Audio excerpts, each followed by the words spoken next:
Au nom du Père et du Fils et du Saint-Esprit. Amen. Évangile de Jésus-Christ selon Saint Luc, chapitre 6, versets 12 à 19.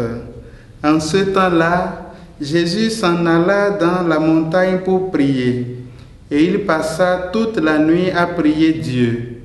Le jour venu, il appela ses disciples et en choisit 12 auxquels il donna le nom d'apôtres.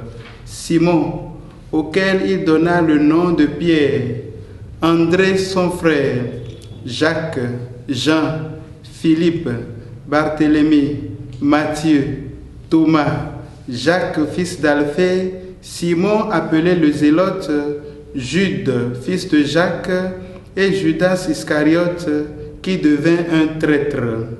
Jésus descendit de la montagne avec eux et s'arrêta sur un terrain plat. Il y avait là un grand nombre de ses disciples et une grande multitude de gens venus de toute la Judée, de Jérusalem et du littoral de Tyr et de Sidon. Ils étaient venus l'entendre et se faire guérir de leur maladie. Ceux qui étaient tourmentés par des esprits impurs retrouvaient la santé, et toute la foule cherchait à le toucher parce qu'une force sortait de lui et les guérissait tous. Acclamons la parole de Dieu. Louange à toi, Seigneur Jésus. Frères et sœurs en Christ, bonjour. Nous sommes lundi 28 octobre et j'emprunte les paroles de cet évangile pour implorer la grâce de Dieu sur chacun de nous, pour que la même force qui sortait de Jésus pour guérir et sauver les personnes qui s'approchaient de lui, sorte encore aujourd'hui pour te toucher, toi qui m'écoutes, et pour te guérir, pour te restaurer et pour te redonner la vie. Aujourd'hui, nous célébrons la fête des apôtres Simon et Jude, et le texte est choisi à dessein.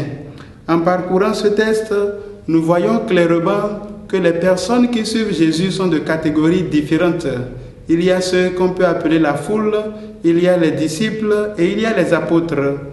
Donc il y a un tri. Et Jésus, même avant de choisir, a déjà fait le premier tri. Il n'a pas appelé la foule lorsqu'il voulait choisir les 10, les 12.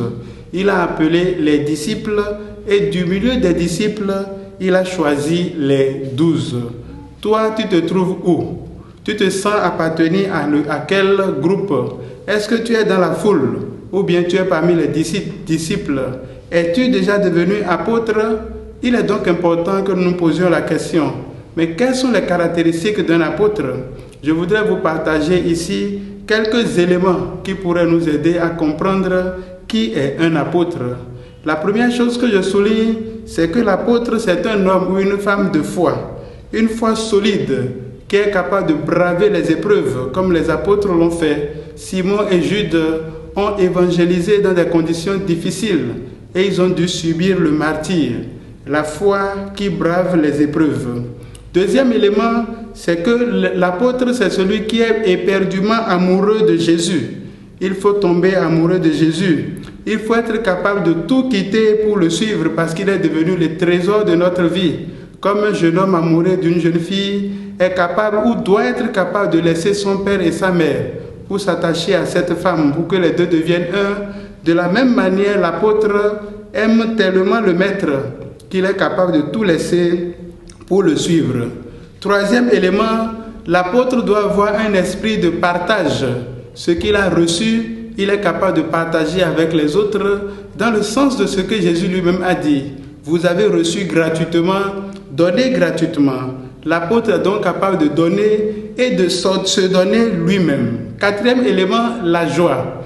L'apôtre sait qu'il porte la bonne nouvelle et la bonne nouvelle ne peut être portée dans un vase triste, ce n'est pas possible.